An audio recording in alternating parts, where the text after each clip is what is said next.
हम दो बहनें जुड़वां पैदा हुई थीं। शक्ल एक जैसी होने की वजह से हमें पहचानने में वालिदैन को दिक्कत पेश आती थी। माँ मुझे सुर्ख और हुमा को हमेशा नीला फ्रॉक पहनाती ताकि वो हमको अलग अलग नामों से पुकार सकें। जब हम जरा बड़े हुए तो अम्मी ने मेरे बाल कटवा दिए, जबकि हुमा के बाल लंबे रखे। यूं हमारे वालिदैन को हमें पहचानने में आसानी होती। हम दोनों बहनों की सेहत अच्छी थी, कद काठ जिसामत एक तरह की थी, वजन भी बराबर था, रंगत गोरी और दोनों के बाल स्याह थे। इतनी ममासलत पर स्कूल टीचर्स हैरान होती थीं। एक सा यूनिफॉर्म होता तब टीचर्स को पहचानने में दुश्वारी होती, तो उन्होंने हमको अलग अलग सेक्शन में बिठा दिया। मैं फर्स्ट ईयर में पहुंची। उस वक्त मेरी उम्र 17 बरस थी, जबकि हुमा भी फर्स्ट ईयर में थी। उसने आर्ट्स में दाखिला लिया था, जबकि मैंने साइंस में। यूं हम अलहदा अलहदा तालीमी इदारों में पढ़ने लगी। मुझको डॉक्टर बनने का शौक था और हुमा सिर्फ इसलिए कॉलेज जाती थी कि अम्मी अब्बू पढ़ा रहे थे। वो खालिसतन घरेलू लड़की थी, पढ़ाई से ज़्यादा घर के कामों में दिलचस्पी रखती थी। कहती थी ज़्यादा पढ़कर क्या करना है, बाद में भी चूल्हा हांडी से ही वास्ता होगा। वो कॉलेज से आकर थोड़ी देर आराम करती, फिर अम्मी के साथ काम में लग जाती। घर की सफाई, डस्टिंग, कपड़ों की धुलाई, इस्त्री, ये सारे काम बहुत शौक से करती थी। खास तौर पर नई नई डिशें बनाना उसका महबूब मशगला था। उन दिनों एक रिश्ता मेरे लिए आ गया। हमारी क्लास टीचर ने अपने भाई के लिए रिश्ता मांगा, जिसका नाम अंजुम था और वो इंजीनियर था। उम्र में मुझसे 10 बरस बड़ा था। बहरहाल मैं अपनी टीचर को इस कदर भाई कि उन्होंने अम्मी जान से मुझको मांग लिया। अम्मी को भी हमारी शादी की फिक्र थी। उन्होंने अंजुम को 2-3 बार घर बुलाया, देखा परखा, उनको अंजुम पसंद आ गए। यूं रिश्ता तय कर दिया गया। जब मेरी शादी हुई उस वक्त मैं एफएससी के पर्चे दे चुकी थी। रिजल्ट का इंतजार था। उन्हीं दिनों कंपनी की तरफ से अंजुम की जॉब लंदन में हो गई। वो पहले से ही एक फॉरेन कंपनी में काम कर रहे थे। उन्होंने अम्मी जान से वादा किया कि अगर हिना मजीद पढ़ना चाहेगी तो मैं इसको वहां पढ़ने का मौका दूंगा, आप शादी कर दे। लंदन आकर मैंने क्या पढ़ना था, घरदारी संभाल ली। मेरे मियाँ की मुलाजमत अच्छी थी, सब कुछ कंपनी की तरफ से मिला था। मुझे नौकरी करने की भी जरूरत न थी।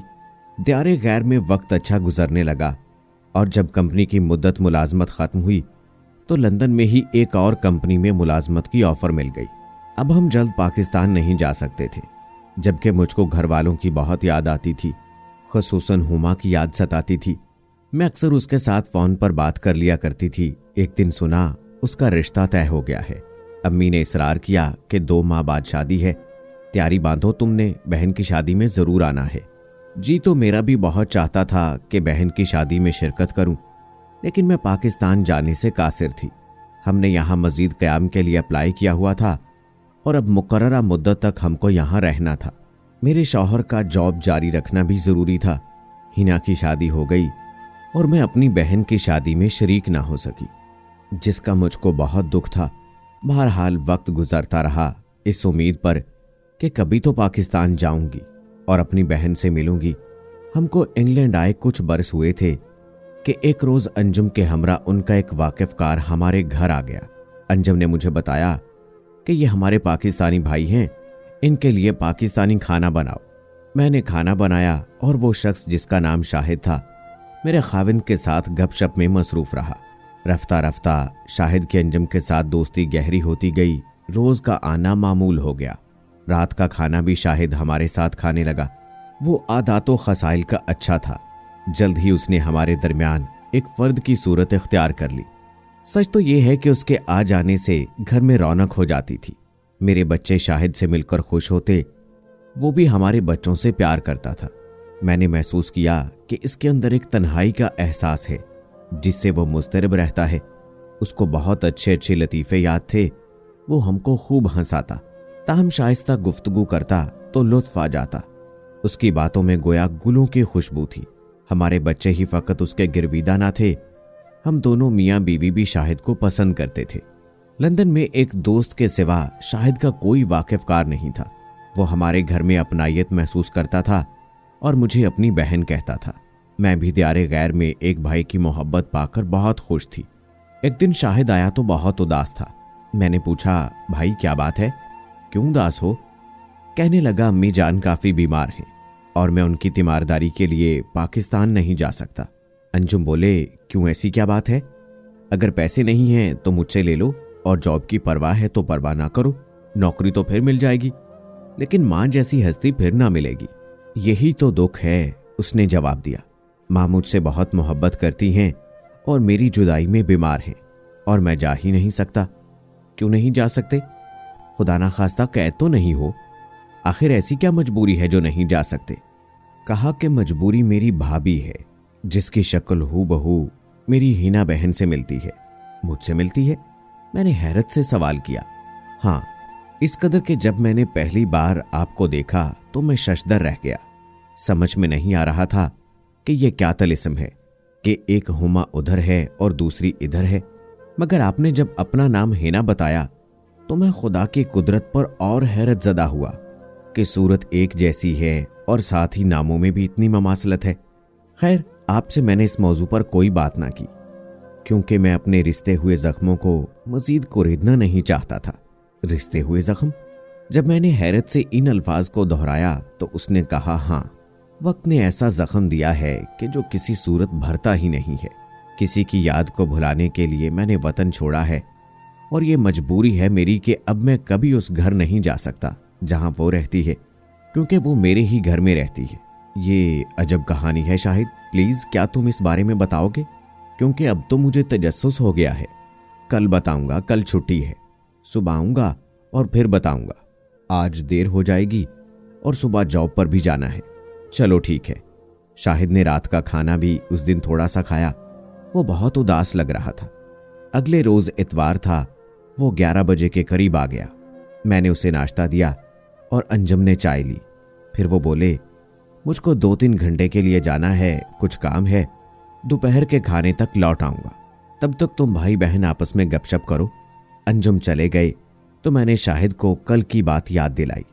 वो थोड़ी देर खामोश रहा, फिर यूं गोया हुआ, हिना बहन, बात यह है, जब मैंने एफएससी के बाद बीएससी में दाखिला लिया तो पढ़ाई में बहुत संजीदा था, लेकिन बदकिस्मती से हमारे कॉलेज के करीब ही लड़कियों का कॉलेज था।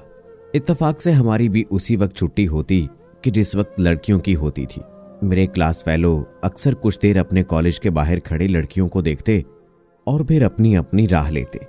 इससे कबल मैं जिस कॉलेज में पढ़ता था वहां लड़कियों का कोई स्कूल था और ना ही कॉलेज। हम तमाम दोस्त सुबह आते, सारे पीरियड्स अटेंड करते, कुछ देर क्रिकेट खेलते और अपने अपने घरों को चले जाते। उसके सिवा हमारा कोई और मशगला ना था।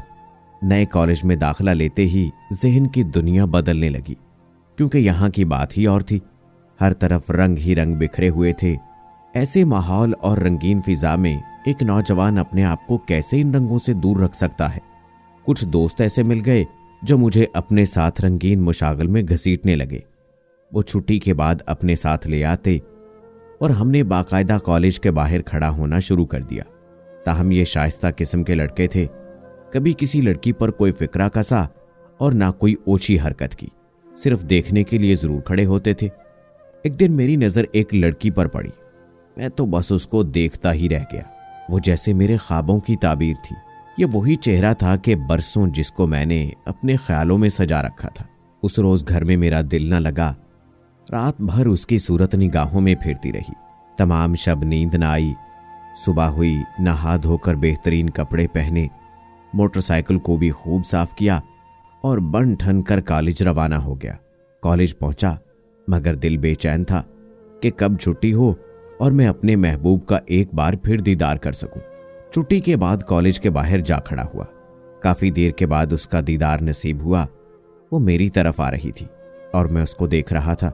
वो बेनियाज सी मेरे पास से गुजरकर काफी दूर निकल गई, मगर मैं उसके ख्यालों में गुम था। बहुत देर बाद होश आया। दोस्तों ने मशवरा दिया कि देखने से क्या फायदा, कुछ बात करो, अपने दिल का हाल सुनाओ और कुछ उसकी सुनो। रोज इरादा करता मगर हिम्मत ना पड़ती। रोज मैं अपने आप से कहता कि आज जी भर कर देख लूं, बात कल कर लूंगा। काफी दिन इसी तरह गुजर गए। उसको भी ये एहसास होने लगा था कि ये लड़का मेरे लिए इन राहों में खड़ा होता है। सच पूछे तो मुझे इस तरह सड़क पर बात करने का तजर्बा था और ना ही ये हरकत पसंद थी। मेरी तो खैर कोई बात नहीं थी, मैं नहीं चाहता था कि उसकी बदनामी हो। काफी दिनों के बाद दिल में पक्का इरादा किया कि आज कुछ भी हो जाए उससे बात करके ही दम लूंगा। इस तरह यकतरफा उल्फत का क्या फायदा। उस रोज छुट्टी के बाद मैंने बहुत इंतजार किया। रात भर अल्फाज और जुमले भी सोचे थे कि आज उससे किस तरह बात करनी है, मगर मेरी सारी मेहनत बेसूद हो गई। वो ना आई। उस दिन ही नहीं बल्कि कई दिनों तक ना आई। तहकीक करने पर मालूम हुआ कि वो बीए की तालबा थी और उनको कॉलेज से फ्री कर दिया गया है। अब उसका कॉलेज आना मुश्किल ही है, मगर अभी उम्मीद थी कि रोल नंबर स्लिप और इम्तिहानात के सिलसिले में जरूर आएगी। यूं कई दिन बल्कि 2 माह मैंने इंतजार किया। अप्रैल के महीने की बात है कि छुट्टी के बाद अपने दोस्तों से रुखसत होकर जब लड़कियों के कॉलेज से गुजर रहा था कि लड़कियों के हजूम में उसे देख लिया। हमारा कॉलेज मेन रोड पर वाक़ था। मैं अक्सर मरी रोड की तरफ से आता था, मगर आज इत्तफाक से एक और रोड से आ रहा था कि उसे देख लिया। मोटरसाइकिल वापस मोड़ी क्योंकि उसने मरी रोड की तरफ से घर वापस जाना था। मैं कुछ फासले पर जाकर खड़ा हो गया। वो मेरे पास से गुजरी, मुझे गौर से देखा। मेरी आज भी बात करने की हिम्मत ना हुई क्योंकि मैं ज्यादा लड़कियों के सामने बात ना कर सकता था। डर था कि उनके सामने हो सकता है वो मेरी बात का जवाब ही ना दे, हो सकता है कि वो तमाम मिलकर मेरी खातिर कर दें। इन्हीं सोचों में गलता था कि वो चली गई। मैंने मोटरसाइकिल स्टार्ट की और घर आ गया। आज खुश था कि बड़े दिनों बाद अपने महबूब का दीदार नसीब हुआ है। आप अंदाजा नहीं कर सकती कि महबूब को एक नज़र देखने पर जो दिल को राहत मिलती है वो दुनिया की तमाम चीज़ों पर भारी होती है। बड़ी उम्मीद लेकर अगले दिन कॉलेज पहुंचा, मगर उसे दोबारा ना देख सका। अब मैं रोज़ाना मोटरसाइकिल पर ही उस इलाके के चक्कर लगाता रहता कि शायद वो किसी घर से दरवाजे या मकान की छत पर या किसी खिड़की के झरोके से मुझे नजर आ जाए, मगर नाकामी रही। उन्हीं दिनों मुझे एक पुराना दोस्त मिला। उसका घर भी उसी इलाके में था जहां मेरे अंदाजे के मुताबिक वो रहती थी। उस दोस्त ने यकीन दिलाया कि वो उसका कोई सुराग जरूर निकालेगा। काफी दिन गुजर गए, मगर उसका कोई पता ना चल सका। हम भी रोजाना कॉलेज के चक्कर लगाते रहते, मगर उसको ना मिलना था और ना वो मिली। इस तरह दिन गुजरते गए और तकरीबन 2 माह गुजर गए। एक दिन मैं और मेरा दोस्त छुट्टी के बाद मोटरसाइकिल पर यूं ही सड़क पर चक्कर लगा रहे थे। हम घूमते घामते अपने कॉलेज के रोड से होते लड़कियों के कॉलेज के गेट को क्रॉस करके पिछली रोड से गुजर रहे थे कि मेरा दोस्त कहने लगा, जरा पीछे मुड़कर देखो कौन आ रहा है। मैंने मोटरसाइकिल के शीशे में देखा तो वही परी चेहरा मुझे नजर आ गई जिसको मैं 2 माह से पागलों की तरह ढूंढ रहा था। मेरे जहन में सिर्फ ये बात थी कि आज इसका घर जरूर देखूंगा। चुनाचे मैंने मोटरसाइकिल अपने एक दोस्त के घर खड़ी की जो वहां करीब ही रहता था, और खुद मैं और मेरा दोस्त उसके पीछे पीछे चल पड़ा। वो भी हमको मुड़ मुड़ कर देख रही थी। इसके साथ एक लड़की थी जो उसकी कजन थी। चलते चलते वो एक घर के अंदर चली गई। हम वहां से वापस चले आए। वहां करीब ही मेरे दोस्त का घर था। वापसी पर उसको बताया कि वो लड़की तुम्हारे घर के पास ही रहती है। उसने तसल्ली दी कि अब मैं उसके बारे में मालूमात हासिल करके तुमको बताऊंगा, मगर एक बार मुझे उसका घर दिखा दो। खैर, उसको घर दिखाया। बाद में हम अपने घर चले आए। मेरा घर उसके घर से तकरीबन 8 किलोमीटर के फासले पर था। घंटा पौन घंटा मोटरसाइकिल पर रश होने की वजह से लग जाता था। दूसरे दिन हम दोस्त छुट्टी के बाद मरी रोड वाले चौक पर बस स्टॉप के करीब खड़े थे। हम अपनी बात में मगन थे कि अचानक मेरी नज़र चौक की दूसरी तरफ पड़ी जिस तरफ कॉलेज था। वो अपनी कज़न के साथ आ रही थी। चौक क्रॉस किया, हमारे पास से गुजरी। उसने मुझे देखा, मैं तो देख ही रहा था। कुछ फासले पर जाकर वापस मुड़ी, मेरे सामने से गुजरकर चौक क्रॉस करके सामने एक दरख्त की छांव में खड़ी हो गई। शायद उसने मुझे बात करने का मौका दिया था। मैं भी बात करने के लिए जाने लगा तो मेरा दोस्त बोला कि यार, यहाँ ऐसी हरकत करना मुनासिब नहीं। लोगों का आना जाना है। अब तुम्हें इसका घर भी पता है और दूसरा दोस्त भी तुम्हें इसके बारे में बता देगा, और अब इनके मोहल्ले भी आना जाना है। खुदा और मौका देगा, अभी बात करने की कोशिश मत करना। मैं ये सुनकर बुझ गया।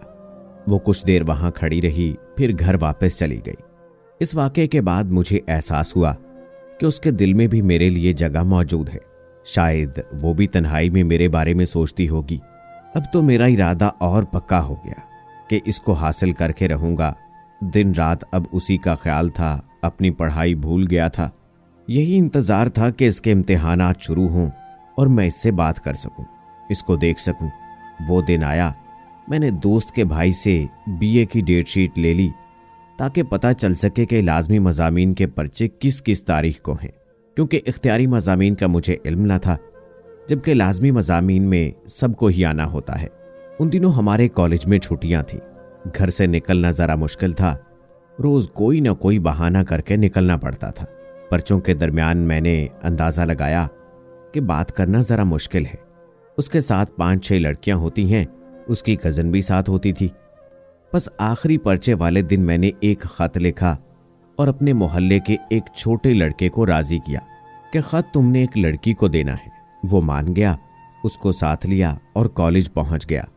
जब वो और उसकी साथी लड़कियां बाहर आईं, मैंने ख़त उस लड़के को दिया और बताया कि उस लड़की को दे आओ। लड़का ख़त लेकर गया, मगर 5-6 लड़कियां देखकर घबरा गया और वापस चला आया। इस तरह ये मौका भी हाथ से निकल गया। इसके बाद उसका नजर आना मुश्किल था। बड़ा मायूस हुआ। वो भी मुड़ मुड़ कर देखती रही, मैं भी मजबूर था और वो भी। शायद किस्मत को यही मंजूर था। फिर भी उम्मीद थी कि अल्लाह ज़रूर मदद करेगा, क्योंकि मेरा जज्बा सच्चा था। इस दौरान इम्तिहान हो गए। पास होने की उम्मीद न थी, पढ़ा होता तो पास होता। खैर, पर्चों के बाद हमारी पार्ट 2 की क्लासेस शुरू हो गई। उधर दिसंबर के महीने में बीए का रिजल्ट आना था। जिस दिन रिजल्ट आया, मैं सारा दिन इंतज़ार करता रहा। आज शायद वो आए। मैं चौक के करीब ही खड़ा था, मेरे दोस्त भी थे। दूर से देखा तो वो मुझे नजर आई। अकेली ही थी। आज मौका अच्छा था। मैं चौक क्रॉस करके करीब खड़ा हो गया। जब वो मेरे करीब से गुजरी तो रोकना चाहा, मगर वो ना रुकी। मैं मोटरसाइकिल खड़ी करके उसके पीछे पीछे पैदल चल पड़ा। करीब जाकर सलाम किया। उसने खिलाफे तवक्को जवाब दिया। कुछ बातें हुई, अपने दिल की बात भी की। पहले तो उसने पहचानने से इनकार कर दिया, मगर बाद में ठीक हो गई। काफी डर रही थी। जब आबादी करीब आई तो उसने मुझे कहा कि अब मैं वापस चला जाऊं, किसी ने देख लिया तो बुरा होगा। मैंने खुदा हाफिज कहा और वापस चला आया, मगर बाद में मुलाकात करने के लिए टाइम दिया और ना ही मिलने का तरीका कार वज़ा किया। खुशी खुशी वापस चला आया। दोस्तों ने मुझे पकड़ लिया कि हमारी इस खुशी के मौके पर दावत करो। उनको होटल में खाना खिलाया और घर वापस आ गया। आज मैं काफ़ी खुश था कि कुछ बात तो हुई। पहले तो इसकी शक्ल ही देखी थी, आज इसकी खूबसूरत आवाज़ भी सुन ली। कई दिन तक चक्कर लगाता रहा, मगर फिर वो नज़र ना आई। अंदाज़ा लगाया कि वो घर में नहीं बल्कि शहर से ही चली गई, या फिर घर वापस चली गई। अब काफ़ी दिन बल्कि महीने गुजर गए, उसकी खबर ना मिली। उसको देखने को आंखें तरसने लगीं। शायद उसने मुझसे मोहब्बत ना की हो, मगर मैंने उसे दिल की गहराइयों से चाहा था। जिस दिन से उसे देखा था, वो मेरे दिल से एक लम्हे के लिए भी दूर ना हुई थी। मैं सोचता था कि क्या ऐसी मोहब्बत भी होती है कि जिससे मोहब्बत की जाए उसको किसी के सच्चे जज्बात की खबर ही ना हो। खुदा गवाह है कि सड़कों पर, मोहल्ले की गलियों में और लड़कियों के कॉलेज के बाहर सिर्फ उसको एक नज़र देखने के लिए खड़ा होता था, और इसके सिवा आज तक किसी और लड़की को मैंने इस नज़र से नहीं देखा था। मैंने सिर्फ उससे मोहब्बत की कि जिसका मैं उन दिनों नाम तक नहीं जानता था। क्या वो फिर तुमको कभी नहीं मिली? क्या उसकी कोई झलक भी ना देख सके? मेरे इस सवाल पर वो गहरी सोच में डूब गया। काफी देर बाद गहरे कुएं से जैसे आवाज आई हो। हाँ, मिली भी और उसे देखा भी, मगर ऐसे रूप में मिली कि फिर उसको देखने की आरजू ही मर गई। और इसके बाद मैंने हमेशा हमेशा के लिए वो घर, वो शहर, वो जगह और वो मुल्क ही छोड़ दिया। वो तुम्हें कहाँ मिली थी आखिरी बार? मेरा तजस्सुस आखिरी हद तक पहुंच चुका था। उन दिनों मेरे बड़े भाई के लिए अम्मी लड़कियां देख रही थी। उन्हें कोई लड़की नहीं जच रही थी। आखिरकार एक लड़की उनको पसंद आ गई और 1 माह बाद बड़े भाई की शादी हो गई। जब भाभी आई और उनसे मिलने गया, ये उनकी शादी का दूसरा दिन था। शाम को वलीमा था। अम्मी ने मुझे घड़ी दी कि भाभी का चेहरा पहली बार देखो तो मुंह दिखाई में उनको घड़ी देना। वो मुंह नीचे किए बैठी थीं। दुपट्टे के पल्लू से चेहरा साफ दिखाई न दे रहा था। भाभी मुंह तो दिखाओ, मैं आपके लिए घड़ी लाया हूं। उसने मुंह ऊपर किया और मेरा दिल धड़कना भूल गया। पहली नजर के बाद मैं दूसरी नजर उस चेहरे पर ना डाल सका, क्योंकि मेरी भाभी वही लड़की थी जिसको मैं दीवाना वार ढूंढ रहा था। तभी घड़ी मैंने उसके कदमों में रख दी और कमरे से बाहर आ गया। मैंने अपने कपड़ों का बैग भी ना उठाया, बस जैसे खड़ा था वैसे ही घर से निकल गया, हमेशा हमेशा के लिए। किसी को पता ना था मैं कहाँ गया हूँ। घर वाले मुझे ढूंढते रहे। वो समझे शायद मैं किसी हादसे का शिकार हो गया हूँ, और वाकई में एक बड़े हादसे का शिकार हुआ था। वो लड़की जिसको दिल की गहराइयों से चाहा, मेरी भाभी बन चुकी थी। ये हादसा ही तो था, हादसा नहीं बल्कि एक सानेहा था जिसकी ताब मैं नहीं ला सकता था। मैं और वो अब एक घर में नहीं रह सकते थे। तभी मैंने घर छोड़ने का फैसला कर लिया और अपने दोस्त के पास चला गया। उस वक्त मैं इस कदर टूटा हुआ था कि अगर सुहेल मुझे सहारा ना देता तो शायद मैं मर जाता। वो मेरा राज़दां, मेरा गम गुसार भी था। उसने मुझे सहारा दिया। मेरा गम भुलाने के लिए सैकड़ों रातें मेरे साथ जागकर गुजारी, और मुझे यहाँ भी उसी ने पहुँचाया। अंजुम से मिला तो मुझे आपके शौहर ने बहुत अपनाइयत दी, और इस घर में आकर जाने क्यों इतना सुकून मिलता है कि वापस जाने को जी नहीं चाहता। इसकी वजह शायद वो ममासलत है जो उसकी और आपकी शक्ल में है। लेकिन आप मेरी बहन हो क्योंकि मेरे दोस्त की बीवी हो, लेकिन चेहरे की मुशाबहत यकीन जानो बिल्कुल वही है। इतनी ममासलत की वजह समझ में नहीं आई, मगर अकल हैरान रह जाती है आपको देखकर। मेरे बेकरार दिल को करार आ जाता है। वो मेरी बहन है नादान, जो तुम्हारी भाभी है, और तुम बदकिस्मत हो कि तुम्हारी माँ ने जिसको तुम्हारे लिए पसंद करना था उसको तुम्हारे भाई के लिए पसंद किया। अब आंसू पूंछ लो शाहिद कि अब कुछ नहीं हो सकता, क्योंकि जो तकदीर में लिखा होता है हम उसको नहीं मिटा सकते। मैंने शाहिद के आंसू पूंछे और उसको तसल्ली दी, क्योंकि वो रो रहा था। शायद कि उसके रिश्ते जख्म खुल गए थे और अब इसकी तकलीफ उसे रुला रही थी। काश मैं तुमसे तुम्हारी कहानी ना सुनती, तुमको ये तकलीफ ना होती, मैंने कहा था। इसके बाद हमारा बहन भाई का रिश्ता और मजबूत हो गया, जो आज भी गहरा है। वो वाकई मेरा भाई है कि मेरा कोई भाई ना था। मैं शाहिद का बहुत ख्याल करती हूँ, लेकिन ये ज़रूर कहूँगी कि तालिब इल्म सिर्फ अपनी तालीम पर तवज्जो दें। इन बेमकसद कामों से अपने आप को दूर रखें। इन चीज़ों में नौजवानों को बड़ी दिलकशी नज़र आती है, मगर ये इंसान को कहीं का नहीं छोड़ते। बस अपने वालिदैन की ख्वाहिशों के लिए और अपने बेहतर मुस्तकबिल के लिए पढ़ाई में दिल लगाएं। इस किस्म की दिल लगी से बचें जिसकी वजह से शाहिद की ज़िंदगी बर्बाद हो गई। दोस्तों, क्या ही अच्छा होता कि अगर शाहिद को हुमा मिल जाती, लेकिन ये किस्मत के खेल हैं और मोहब्बत में ज़रूरी नहीं है मिलना भी। तो ये भी शाहिद और हुमा की अधूरी मोहब्बत की कहानी है। और जहाँ तक बात की जाए आजकल के दौर की, तो ऐसी मोहब्बत कहाँ मिलती है। क्या ख्याल है दोस्तों, सही कहा ना मैंने? उम्मीद है दोस्तों कि हमारी आज की ये कहानी भी आपको पसंद आई होगी। आज की इस मोहब्बत की कहानी के बारे में अपनी राय कमेंट बॉक्स में ज़रूर दीजिएगा।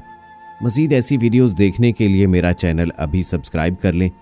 अगली वीडियो तक अपने दोस्त राव कमर रिजवान को इजाज़त दें। अल्लाह हाफिज़।